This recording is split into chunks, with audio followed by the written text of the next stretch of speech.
Welcome to Ink, Paper, Scissors, Rock Studio. I'm glad you're here this morning for my first tutorial video, or should I say video tutorial. I'm going to show you this morning how to make these gorgeous ribbon flowers.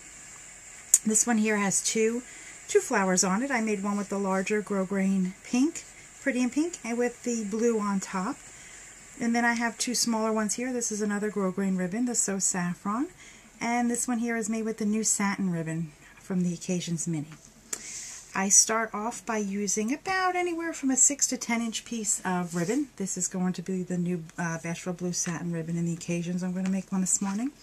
I like to use our Stampin' Up! Linen thread because it is very durable.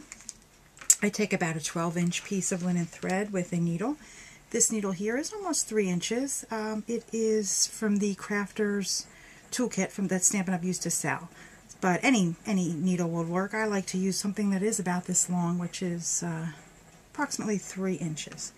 Okay, now to get started, we're going to take our ribbon, and I cut it off straight on each end, as you can see. I like to do that, and I'm going to start on one end as closest to the hemline of the ribbon as I can. And I just start by piercing through and feeding my needle about 1/4 of an inch length in stitches all the way up one side. I always choose to do the right side. I don't think it really matters. If you're lefty, you can probably do it up the left side. And you just continually thread the ribbon onto your needle, and it'll gather as you go. I try to keep the ribbon as I go all the way up on the needle. I don't pull it off the needle until I'm finished. I just want to mention that these ribbons here, ribbon flowers, are adorable on cards. They make cute headbands. You can sew them or tie them onto a headband. I think that toddlers would look adorable with them on. I'm not quite sure that my 17-year-old daughter would put one on for me, but I think she'd be cute in it. Okay, so now you're just going to keep threading your needle with the ribbon. You're just going to do a rocking motion up the whole side of the ribbon. It takes a minute to get this done, and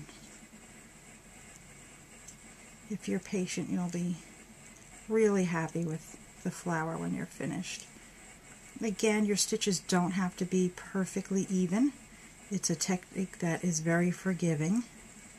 I think that the closer your stitch is, the smaller your stitch is, I should say, the tighter your flower ruffles will be. And you could really do this with any size ribbon. I love this really wide pink ribbon. I think that just comes so cute, and you can layer the flowers on top. It just makes a cute flower. You can add a button in the center. I added the I don't know if you can see it. I added the rhinestone pink brad in the center, but you really could add a button. You could add a plain brad, you know, even just a knot of a ribbon would look cute in the center.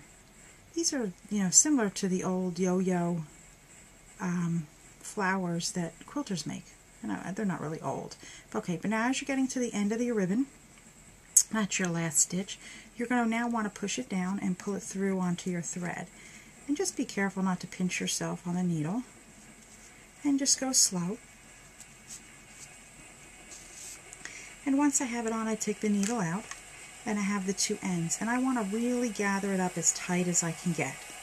Okay? And you'll see when I go to knot it, I'm going to take these two ends that I have, and I'm really going to pull it, because I want it to be as tight. I like them tight. I've done a couple that are looser in their gathers, but I prefer it to be tight. And I make generally 3 to 4 knots. I just like it to be secure.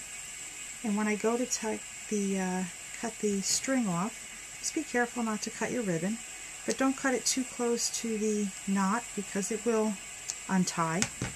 I've had that happen. Okay, and now I just kind of form my flower. You'll see. This one I made really tight. You don't have to do them this tight.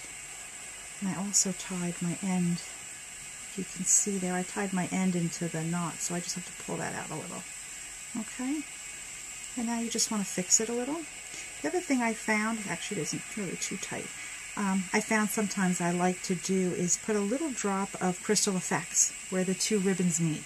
I know quilters will stitch that up, and you could even stitch that, but a drop of Crystal Effects holds it in place. You don't really need it.